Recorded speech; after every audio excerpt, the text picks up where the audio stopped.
So the first couple meets, you actually followed a bunch of falls and did really well. And then last week, one of your teammates had to pick up for you. What is that? How do you guys as a team kind of approach that? Like how important is that in this sport and for you guys to be a great team, to be able to pick up for each other, and like we said, like bars at regionals, make sure that never happens again, right? How important is that, and how do you work on that? Like how do you try to make sure that Yeah. that happens? Yeah, so I personally don't watch the routines before me. Obviously, I am aware when the crowd goes ooh or ah and something happens, but I treat everything as it's mutually exclusive. They're independent variables. So one routine before me shouldn't affect my routine because I'm still have the same task at hand, which is to do my job and to do my routine to the best of my ability. That's the mentality that I approach each event with and each routine with. And I think last week was just a testament that everyone deserves to have an off day. Everyone deserves to have a day where, something may not necessarily be wrong, but their performance is just not what they want it to be. It just happened to be an unfortunate day where there were multiple people that had off days on the same day. And we can chalk it up to that because that's what happened. But I think moving forward, it's the same mentality that each routine I do should not be affected by the routines before me or the routines after me because I have the same task at hand. I think last week also too was just I've never been in as many pressure situations as I have this season, and I think it's encouraging because I've gotten to grow and get better in aspects that I haven't before because those pressure situations, they do impact you. So it's been better for me mentally to be able to adapt and conquer because it is a mental switch. And while it's easy to say, yeah, it's the same mental approach, you're aware of when a mistake happens and you have to reset and you have to go back to that mental approach. So I think it's very important for each of us to carry that same mentality. And with our new people in these positions, our freshmen, and then some people that have broken into the lineup, it's important that we instill that same mental approach in everyone so we're all on the same page. Where would you attribute this approach you have of like, oh, it's independent variables, logically it doesn't matter? But did someone coach you this, or is it come from school, or where do you think you got that from?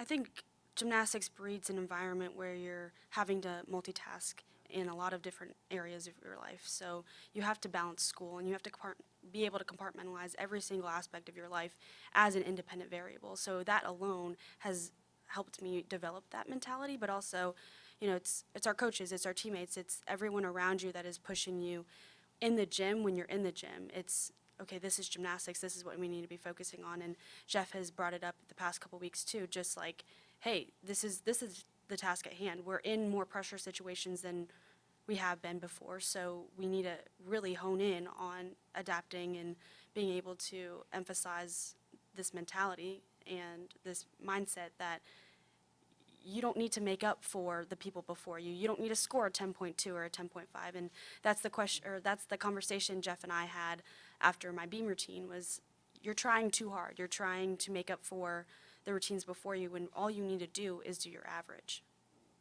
Because your average is your good, right? Right, right. Yeah. So Gabby was talking about some of the things you guys have done in practice. What are some of those things you've done? Like she said, you got to hit 3 in a row before you can stop, or? Yes, so for us, it's, again, we're focusing on the mental aspect rather than the physicals, because the physical gymnastics, everything, our capability is there. And that's probably been the most frustrating thing for me, is seeing that we have this potential, we have this capability, and we're not reaching that in this moment. But again, like, that's what January is for. That's what we're figuring out, all of those little details and making those little steps now so we don't have to deal with them in March and April. But everyone is growing in their individual ways, but we have yet to put it all together to where we have come together and, hit our capability, hit our potential, and gymnastics-wise and scoring-wise. So That was kind of a rant. I forgot all right. what your original question was. Oh, so the things that we're doing. Yeah. And have they been effective at creating pressure? Yes, yes. So we've focused on creating pressure in the gym. So not necessarily more numbers, but more so putting pressure on the numbers that we're doing. So if you don't hit this 3 in a row, you have to do 5. If you don't hit this one set in this judged routine, then there's a consequence for your teammates or something like that. So I think it's been effective. I've really enjoyed having the pressure, and I think it's great also for our new people, the freshmen and people that are breaking into the lineup, to simulate that pressure as much as you can, because you can't simulate it fully until you're in it. As the calendar flips to February, what are you working on individually in the gym? Yep. So for me personally, again, just focusing on that mindset, that mentality, and I believe my best gymnastics is when I'm at a very simplistic mindset, because I like to overthink, I like to analyze, and sometimes that's not the best thing for me. Sometimes I just need to go out there, smile, and do flips in a sparkly leotard. And that's when I reach my peak performance, is when I take a distracted type of focus where, you'll see me dancing on the sidelines and kind of just letting loose, and that's what my focus looks like. That's me being locked in. So that's what I'm focusing on this week, and the weeks to come is just to really embrace just being here and being happy to be here, being happy to do flips.